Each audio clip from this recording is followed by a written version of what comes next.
মানে আজি কলেজত এটা প্ৰগ্ৰাম আছিল প্ৰগ্ৰামৰ পৰা মানে সন্ধিয়া সময় প্ৰগ্ৰামটো শেষ হৈছে তাৰপিছত মানে মায়ঙৰ ফালৰ পৰা এখন বাইক আহিছে আৰু আপোনাৰ বুঢ়া বুঢ়ী ফালৰ পৰা এখন মাছ লৈ আহিছে তো এইফালে মানে এই 2 নং মোৰকাটা বুলি গাঁও আছে দুৰ্গা মণ্ডপৰ ওচৰত মানে দুইখন বাইকে মুখামুখিকৈ খুন্দা পক্কত মানুহ কোৱা সময়ত 3জন মানুহ আছিল এখন বাইকত 2জন আৰু এখনত আছিল এজন মানুহৰ অৱস্থা মই শুনা পোৱা মতে বহুত সংকটজনক অৱস্থাত আছে ইতিমধ্যে মানুহখিনি হস্পিটেললৈ প্ৰেৰণ কৰা হৈছে ৰাস্তাত অলপ ৰখিব বিচাৰিছোঁ সেই সময়ত এটা বাইক এফালৰ পৰা আহিছে আৰু এটা বাইক এইটো চাইডৰ পৰা আহিছে এইটো চাইডৰ পৰা অহা বাইকটো এই উল্টা চাইডত আহি খুন্দা মাৰিছে মানুহ আছিল 3জন পাইছে মই দেখা পাইছোঁ 3জনে পৰা সময়ত চিটকি এটা এফালে পৰিছে দুটা ল'ৰা সিটো চাইডে পৰিছে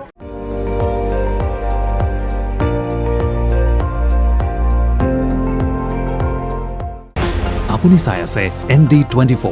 সৰ্বশ্ৰেষ্ঠ নহয় সৰ্বোত্তমৰ দৌৰত